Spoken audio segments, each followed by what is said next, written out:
Thanks. So plugging and chugging. 500 times 100 divided by our P is 500 minus 100.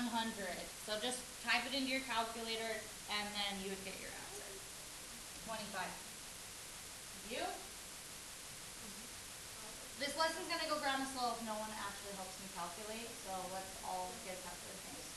So Q is equal to 125. So because I wasn't video recording, what we did was we took the formula, we solved for Q because that's what it told us to do, and then we're just plugging in what we know. Okay, next one. Okay, so we do have to remember some ideas here. What's hard about these story problems is we have to remember some old ideas of math. It's been a while. So with this one, it says, I just want to remind you of something. If we have similar figures, we can set up corresponding ratios, meaning like similar triangles mean they have the same ratios, but they're different sizes. The same shape, but just different sizes.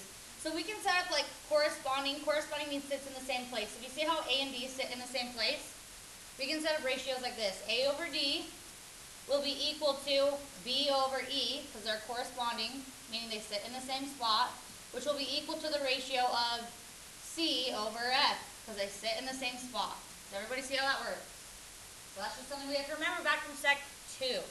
So then like A over F would be equal to C over H. Do you see I'm just going all over the place? And it would work all, I'm not going to write out all of them, but you guys kind of get the picture here. Okay, so it says right here, suppose you are standing next to a tall building and wish to know the building's height. A light post that is 20 feet tall casts a shadow that is 12 feet long. The shadow from the building is measured to be 660 feet. Determine the height of the building. You're going to want to draw a picture for anything with a story problem where it's dealing with, like, I don't know, where you can draw a picture to help you make sense of it. So it says, suppose you're standing next to a tall building. So everyone, here's a building. You want to know the building's height. So I'm going to put an X right there. That's the height of the building. It says a light post that is 20 feet tall. So here's my light post. And it's 20 feet tall. It casts a shadow, so here's my shadow, and it is 12 feet long. It says, the shadow from the building is 660. So I have my shadow down here of the building. I didn't draw it spread out enough. That's 660. You see, I'm just putting in what they're telling us. Now it says, determine the height of the building. So set up corresponding ratios. So isn't X what we're trying to find? So what's corresponding to X? You'd say X over 20 will be equal to, you got to stay consistent. If you start with the big one, you got to go from big to small. So now we're going to go back to big. 660 over 12. Now let's pretend they would have not given you the 12. Let's say they would have given you something like right here. Like what if they would have given you a number here? How could you have found that?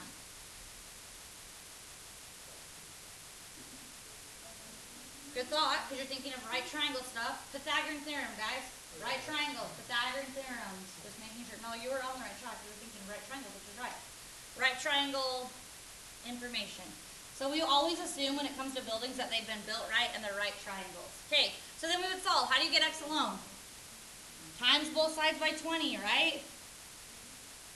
So somebody, 660 times 20 divided by 12. Yep. So 1100. Okay, cool. Okay, so it says right here, let's read this one. According to National Vital Statistics report dated December of 2003, the birth rate for unmarried women of this age was 44 live births per 1,000 population in the United States in 2002. Then it says in 2002 there were this many births to unmarried women. Determine the population of unmarried women between that age in 2002. So it's going to be another ratio thing, okay? So well, it's a lot of stuff to decipher. Let's see what we were given. There were 44 births per 1,000 people. True? Isn't that what we were told? Now where it says there were this many people, how many births? So what would I put X by? Births, we don't know, per 1,366,000. So how would we set up a ratio? Corresponding sides, guys, just like that triangle problem. Yeah, great. 44 over x is equal to 1,000 over that. But once again, I personally am going to put x on top because we can go the other way too. So I'm going to go x over 44 will be equal to 1,366,000 over 1,000. So now let's solve. So times by 44. So it's just corresponding ratios. Now here, think about this. Why are these story problems in this unit? Because we've been dealing with fractions in this unit. Do you guys see how this is? Thank you. So x is equal to 60,104 first. So everyone, as you are doing these story problems, you'll remember that this is a unit with fractions. There's going to be some fractions of some sort. Okay, awesome. Okay, it says, it is Saturday and Kevin needs to cut the edge. Oh, this one you want to write down. This one always is hard for people, but if you know how to do it, super easy. Really, it is. So it says, it is Saturday and Kevin needs to cut the edge of the grass. At 9 o'clock a.m., Michael asks Kevin to go golfing at 11 a.m. Typically, it takes Kevin 3 hours to cut and edge the grass. When Michael cuts and edges the grass, it will take him 4 hours. If they work together to get done quicker, would they be able to finish the lawn and still make the golf date? It says let T represent the time in hours. Now that's something that they're not going to probably most likely give you that information. We're always going to do that though. We're going to let it represent time in hours. So T represents time in hours. So everyone, let's kind of write down what we know. So from 9 o'clock to 11 o'clock, that gives them only 2 hours, doesn't it? To complete the edging of the grass. From 9 o'clock to 11 o'clock? Yeah. So they need to complete, this is what they need, to complete the grass cutting and whatnot in 2 hours. Or else they're not going to make it. So if Kevin does it by himself, let's write down, if Kevin does it by himself, doesn't it take him 3 hours? Then if Michael, I'm just going to call him Mike, if Mike does it by himself, he's slower and it takes him 4 hours. Now think about it, guys. If you're doing chores and you work together, it's going to go quicker, obviously, right? It's going to be shorter than 4 hours and shorter than 3, because now they're working together, right, everyone? Okay, awesome. So it says, let T represent the time in hours. So everyone think about this. If we think about it, in 1 hour, let's write this down because people kind of get this part confused in their head. In 1 hour, won't Kevin get a third of the job done if he works by himself? Okay? In 1 hour, if Mike worked by himself, he's only going to be a fourth of the way done. Wait, so why Because we're wanting to see, so we need it in 2 hours, so we're just kind of splitting it up into how many hours is it going to take. Like 1 hour, is it going to take 2 hours or 3 hours? It's obviously not going to take 3 hours, because that would be him working by himself. Okay, so then it says in 1 hour together they would complete 1 over T of the job. So we're now putting these together, guys, per 1 hour. So everyone think about this. 1/3 plus 1/4, because they're now working together, would equal 1 over T. That would be our true statement.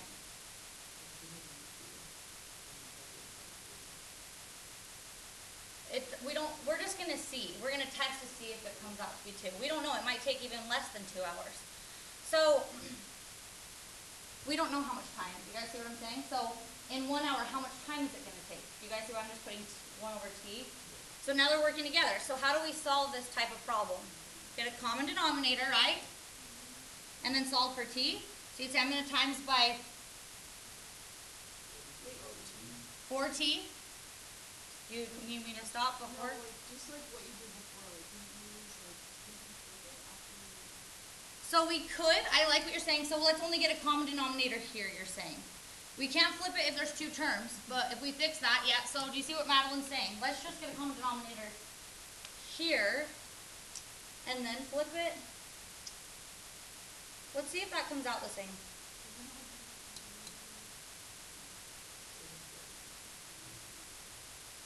Okay, let's see here. Would it come out the same though? So let's get a, how do we normally solve? Get a common denominator all the way across, right? And then ignore the denominator. But then I'm going to test out that 30. So we times by 4t, 4t. What do we times by here? 3t, 3t. What does this one need? 4 times 3, 4 times 3. Now look, isn't your denominator the same? So we can ignore the denominator. So now let's solve. We have 4t's plus 3t's equals 12. Yeah, it's going to come out the same. Good. So then that's 12t's equals, not 12t's, that's 7t's.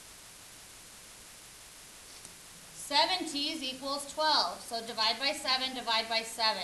So now let's get that as a decimal, because that's in hours. So our time is 12 divided by 7 is 1 point what? 1.7? So that's 1.7 of an hour. So it's going to take them 1 hour, and don't say 70 minutes, because that's 70% of an hour. Does everyone understand that? So let's write this down. 1 hour, and then you could even just say 1.7 hours. So will they make it in time? Yeah, they will. But just for people that are like advanced thinkers, 0.7 means 70% of an hour. So say how many minutes? Well, there are 60 minutes in an hour, so 60 times, we only want 70% of that, so times by 0.7, that is exactly 1 hour and 42 minutes. So when they work together, they'll get it done in that time. Okay. Let's do another one like that. Once you've seen 2, it's like, okay, yeah, I see how they're setting it up.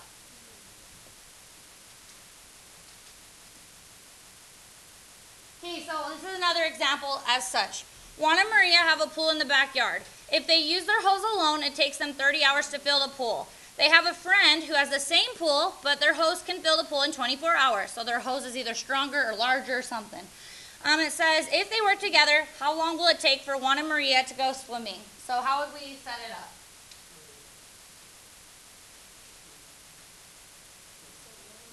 One over 30 plus 1 over 24 is equal to 1 over the time together.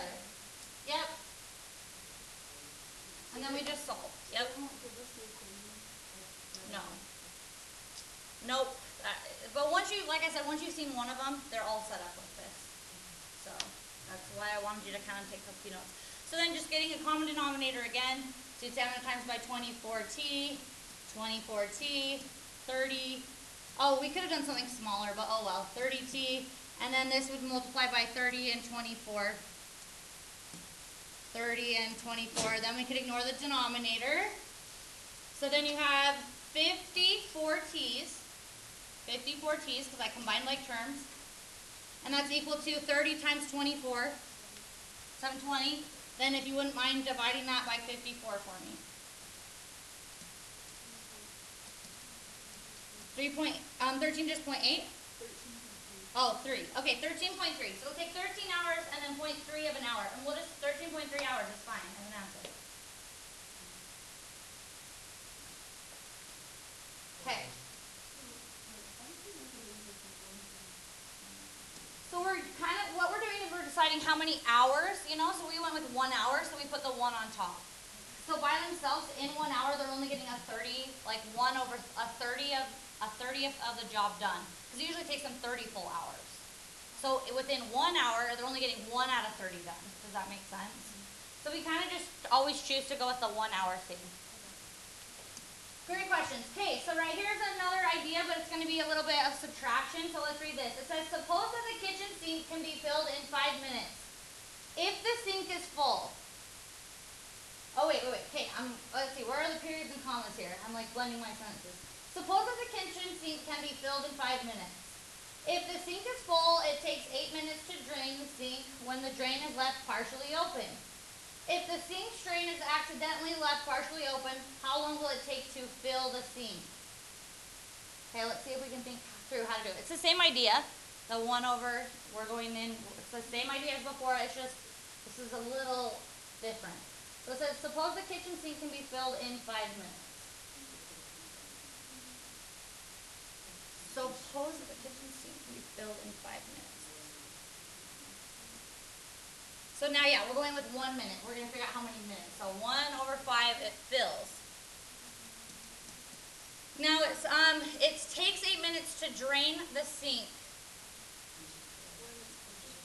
Yeah, when it's partially open, okay? So then we subtract 1/8. That will equal, and then if the sink drain is left partially open, how long will it take to fill the sink? So then equals 1/t? Yeah, it's just subtraction. Right, that's the thing, I'm like, yeah, exactly. Because they're just doing the same thing, partially open, people might try to super hard think about that, but yeah, it's the same thing. So then from there, you'd get a common denominator, so think about it, you'd multiply by 8t, you'd multiply by 5t, 5t's, and then right here you'd multiply by 40, wouldn't you?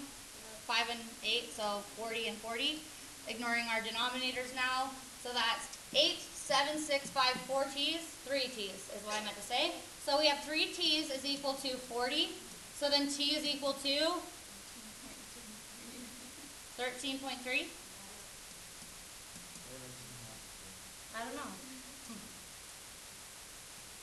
Okay, awesome.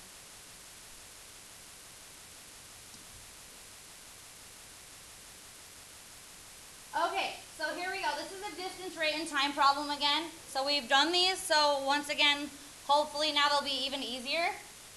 Okay, so it says a plane flies at 990 miles west into the wind. So they're flying into the wind. So the wind has a rate. Just remember that. And it makes the return trip following the same, I keep saying the, really weird, following the same flight plan. The effect of the wind on the plane is 20 miles an hour. Yeah, I typed this really quick. The round trip takes 10 hours. What is the speed of the plane in still air? So you'd say, okay, this is a distance, rate, and time problem. So that's what I write out first. Distance is equal to rate times time. Then you're just going to set up a distance, rate, and time problem for each trip. So let's look at the trip on the way there. So that's why I pointed there. Here's their plane. It's flying that way. So our distance is 990, right? Distance equals rate times time. We just plug in what we know. We don't know the rate of the plane, do we? But we do know the rate is going to be the rate minus the 20-mile-an-hour wind. Because think about it. If I'm going at 50 miles an hour, but the wind's pushing against me at 20, aren't I only going 30 miles an hour? So we don't know the rate of the plane, but we do know that the wind is pushing against them at 20 miles an hour. Now we don't know the time it takes. So then from there, it says the trip back. So we would set up a distance, rate, and time problem. What was that? Oh, yeah. Why am I writing divided by time? Yes. It should be times time. I don't know why. I think I'm thinking way ahead of the game here, and I shouldn't be. Because eventually we're going to maybe do that. Okay, so that is what we're going to eventually do. That's why I did that. My bad. So, and I don't know what I was thinking doing that for right now. So times time, like that, right? Okay, I'm glad you caught that. So then right here we have 990, our distance. 990 is equal to our rate. Now our rate coming back is, if we're flying at 50 miles an hour, but now the wind's pushing us, we're now going at 70 miles an hour because the wind is 20 miles an hour. But we don't know the rate, so we have our rate times our time. Okay, so now think about this. It says it takes in the end a total of 10 hours. So in the end, our total time is 10 hours. So isn't this a time problem? The time it takes to get there plus the time it takes to get back should equal 10. So we need to solve for t here. So we would divide by r minus 20. So even when I set it up, I didn't set it up right. I don't know what I was doing. R minus 20. Now t is alone. So the time on the way there is this. 990 over r minus 20. Oh, yeah, r minus 20 plus divide by r plus 20. Divide by r plus 20. So plus the time it takes to get back, which is 990 divided by r plus 20 is equal to 10. There's our true statement. And now we would solve for r. So it's just a rational equation. So now you'd say, okay, to solve a rational equation, the first step I do is get a common denominator, and then I can ignore the denominator. So make sure you write over 1 here for the 10. So wouldn't we times this by r plus 20?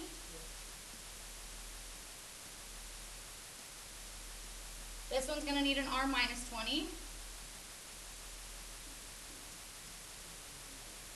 And then this needs both, doesn't it? R plus 20, R minus 20. R plus 20, R minus 20. So now we can ignore the denominator and solve with the numerator.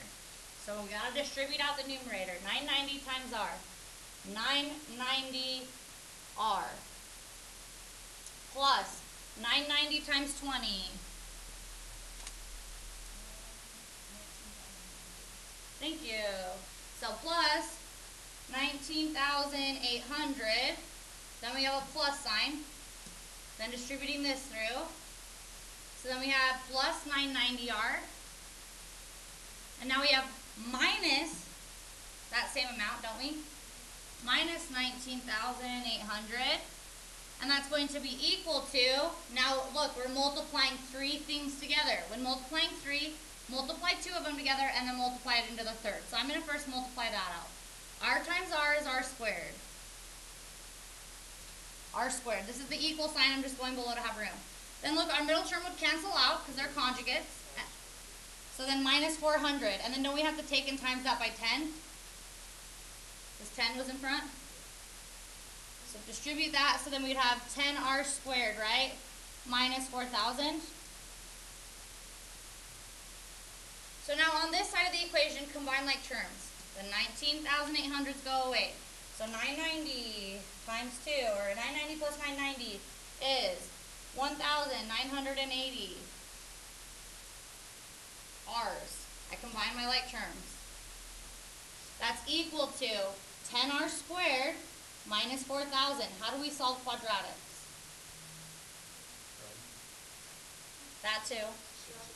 Yep, we get it equal to 0, right? So we would have subtract 1980 R's. Subtract 1980 R's. It's actually not going to be as bad as you think because we're going to be able to divide out 10 and we'll be able to quick factor after that. So we have 0 is equal to 10R squared minus 1980 R's minus 4,000. Yep, so now you say, I need to solve this by factoring. We didn't do the quadratic formula in this unit. So if you can't factor it, you've done something wrong on the test, you know? Okay, so here we go. You'd say, okay, I'm going to pull out a 10, right?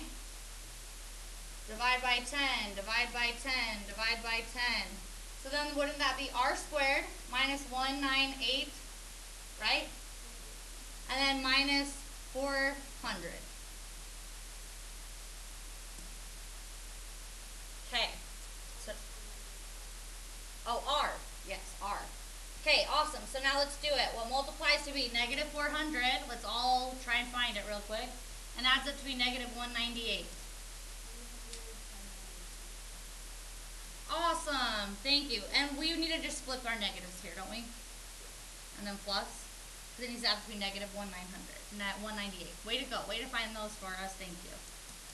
So now you say I can quick factor. The 10 isn't going to matter. Well, I'm going to write it there for right now. Then we have an R minus 200. We have an R plus 2. So now solve. Set them each equal to 0. So 10 is not going to matter when solving. So R equals 200 miles an hour and R equals negative 2. The plane's not going to be at a negative rate, so we cross that one out. So the rate of our plane in still air is 200 miles an hour. Okay. I bet we'll go quicker this time though.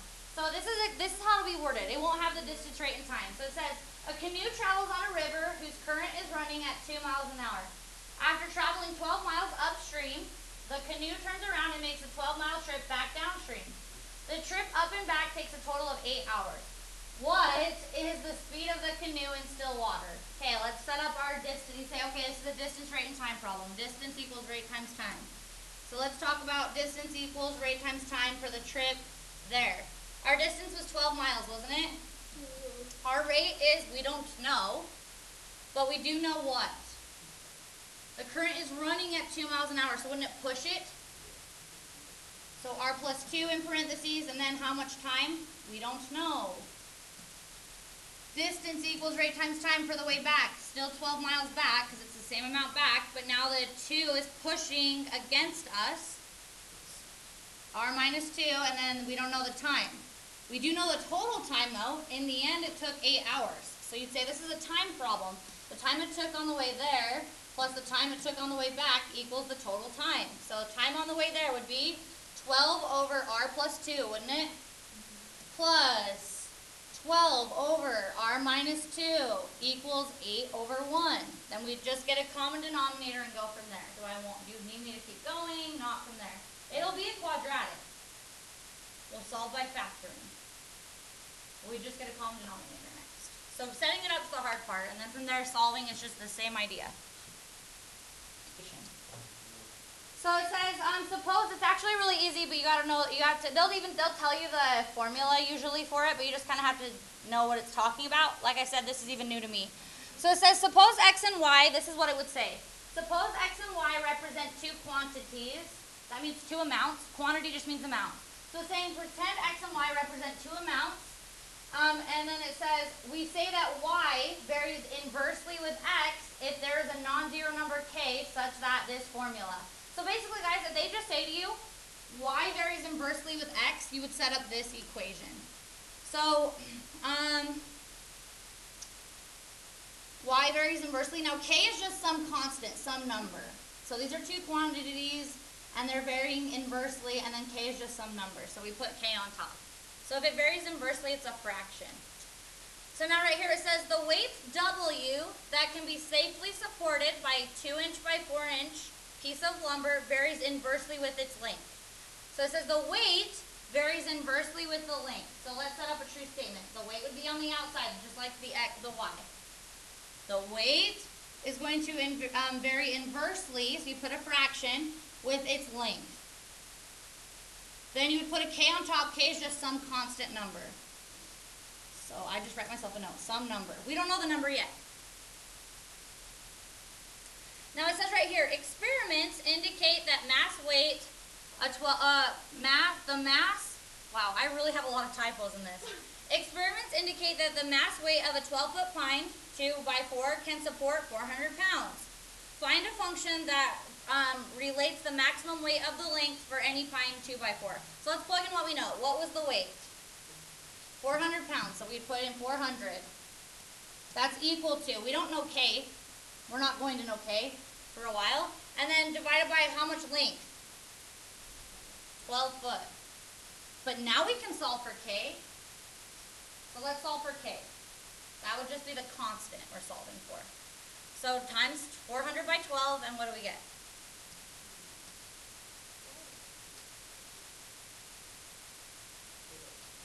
What is it?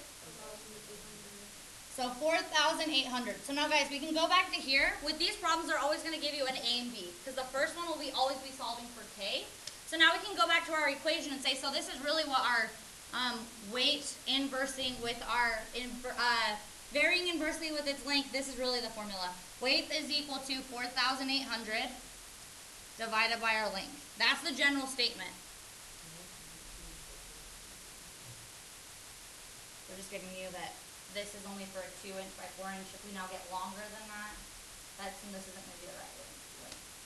So it says determine the max weight that a 15-foot pine can sustain. So now what? Oh, 2-inch by 4-inch. So that means like this. The length. Okay. So determine the max weight that the 15-foot pine can sustain. So what would I plug in 15 for? The length. So you'd say weight, we don't know. And then we know that it's 4,800 divided by our length, which is 15. So what's the weight? Yeah, 320 pounds.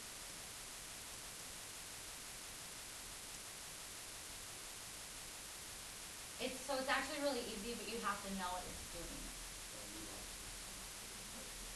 It's like you just know what to do. Word that they want us to know. So we just learned about varying inversely. They're also going to be able to say varying jointly. So write down varying jointly. So if it says to you that two things vary jointly, jointly just means you're timesing them instead of dividing them. So right here, this would be an example of writing.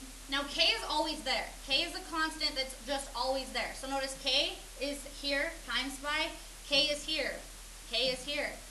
So K is just there, and then it depends on if they're jointly or inversely, if it's multiplication or division. So right here it says, this is literally saying Y varies jointly with X and Z. So jointly means you would times it to K. So then right here, this is literally saying Y varies inversely, so that means division. Remember how we just did that? Inversely means division, but now they're just saying with Z and X. So you just have to know that when it's jointly, you times it to your K. When it's inversely, you divide it to your K. If your K is on top, you divide it to your K. It's just, even I have to study this because I've never learned this till yesterday. Okay, so now it says right here, Y varies jointly with X and Y, which makes sense. Look, Y varies jointly, isn't it, times to K, with X and Y, and then it's inversely, because it's divided, with Z. So they can give us many different variables, and we would just set it up as such. So, okay, so let's read this one. It says, the force F of the wind on a flat surface positioned at a right angle to the direction of the wind varies jointly. You see the word vary jointly, and you just start, you say, oh, that's one of those problems that we just talked about, right? So F is equal to, I always put a K, right? It's just something we'll have to study. Always put a K. Then it says, it's varying jointly with area. So what should I do? Yeah, times by A. That's what jointly means. Times by your K by it. Then it says right here, of the surface area and a square speed V of the wind. So also with the V, right? With the wind. So also with V, the wind. Now it says, a wind of 30 miles an hour blowing on a window measuring 4 feet by 5 feet has a force of 150 pounds. What is with my typos? What is the force on a window measuring 2 feet by 6 feet caused by a hurricane? So let's go in sections here. The wind of 30 miles an hour. So where would that be? What was K stand for? Oh yeah, K is the constant, right? So what would our force be? So you'd say 150 is equal to, we don't know K. We're not going to know K. Every time in the start of the problem, you're not going to know K with these types. Then let's plug in what we know. What would A be? A is the area. Okay. So our area is, what was the window? 4 by 5. Good. So your area is 20. So you'd say, okay, so my area is 20. And then what's my V? V is speed. So how much speed? 30 miles an hour. This is the first question. So do you see how like this, if I underline it, is the first statement here? And then the next one is going to be like, once you find K, answer this now. So now you'd say, okay, I know everything except for K. So let's solve for K. So that'd be 150 is equal to K, and then 20 times 30 would be?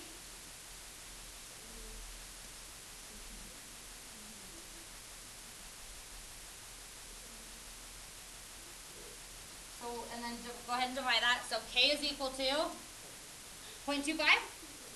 0.25. So now you can say, okay, so in general, K is now, I can put in K. So now my formula is this. F is equal to, K is 0.25. We don't know A and B. Okay, let's now go to our next statement. So once again, with these problems, that's something you'll have to study. The first statement is going to be me solving for K. That is always what they're going to have you do. So now we'll go like this. Okay, awesome. Now it says, what is the force? So what's the force on a window measuring 2 by 6? So 2 by 6, what would the area be there? 12. So our force is equal to 0.25. Our area is 12. And then our V is 100 miles an hour. So now you just type that into your calculator.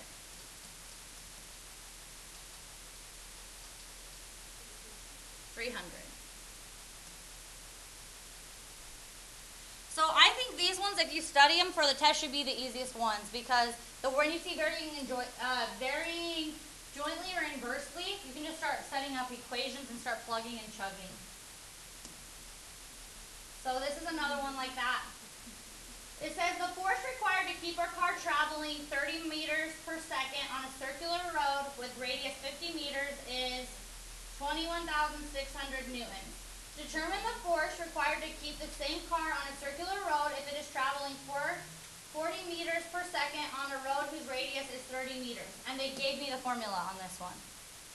So do you see how we know it's a, because of the statement, it's a varying jointly and inversely. Yes. They would have had to give you more information. Yeah, they would have said varying jointly with V, varying inversely with R. Yes. Yes, otherwise we wouldn't know. They have to say specifically, and they would.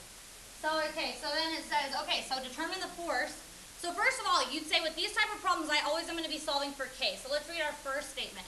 The force required to keep a car traveling 30 miles per second.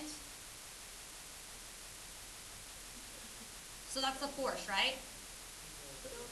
Oh, the force required to keep is 30 meters per second. So what would V?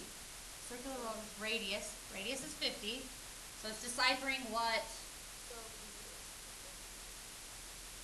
V is the 30? Oh, right there. It says, yeah, you're saying, it says the force is 21,600 newtons. Okay, good. Our K we don't know. Our V was?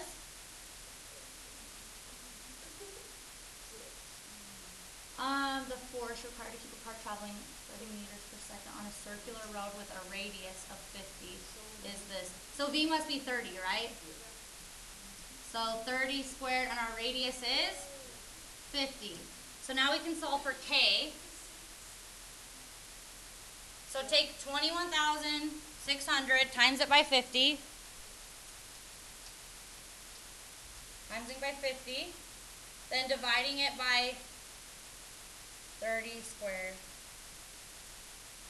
So our K comes out to be 1,200. So they'll plug that back in. You'd say, so F is equal to, our K is 1,200.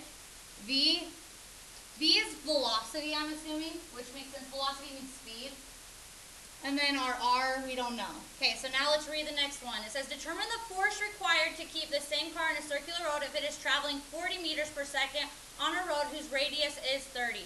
So now you'd say, so 1,200 times by our velocity, 40 squared, divided by our radius, and this one was 30 meters. 40 squared, hit enter, divided by 30. So our K is equal to, not K, F is equal to 64,000. 64,000 newtons. Yeah. Okay, awesome. Okay, so that is the end of the lesson. But like I said, so go practice them right now once again, and then just studying, okay, when I see this type of problem, Ms. Christensen always set it up like this. 1 over 5 plus 1 over 6 equals 1 over t. That's how you have to study for the story problems. I remember, I have to do the same thing when I studied for a test.